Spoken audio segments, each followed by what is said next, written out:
number of interesting things are emerging in Ukraine at the moment.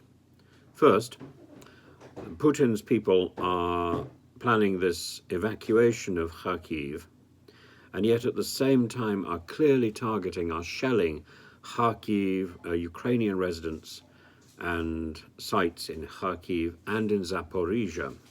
So again, suggesting that what they're proposing is some sort of false flag, or indeed, as Zelensky claims, they're preparing to destroy the kakhovka dam and flood much of the area of southern Ukraine. At the same time, I think it's very interesting that in the last few days, Mr. Zelensky has also absolutely denied the attack on the Crimean bridge. I think we should take that very seriously. I've been saying for some time that I thought that it was a false flag. Zelensky is clearly denying it. If the Ukrainians had bombed the bridge, I would have thought they would be celebrating that fact and proclaiming how audacious they have been. Of course, everybody should celebrate the fact that the bridge is no longer safe. Putin's phallic protuberance into the Crimea should be challenged. And if it goes up in flames every so often, that's fine. In this particular case, I think it went up in flames as an excuse for Putin to launch his missile attacks against Ukraine. Those missile attacks had been whispered about before the land grab was even effective.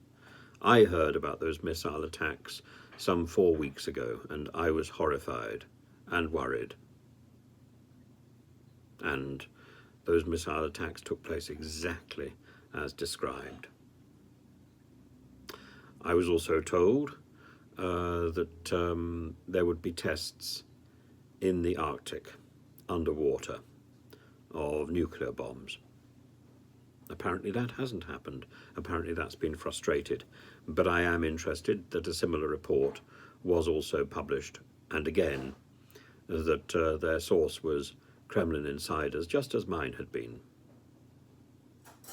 So it's very interesting how these stories are circulating and how the truth finally emerges. And I'm very pleased that Mr. Zelensky has finally distanced himself from any form of speculation about bombing the Crimean bridge. In the same way, I have no doubt that it's Putin's bombs that destroyed the Nord Stream pipeline. No doubt at all. It's got Mr. Putin written all over it.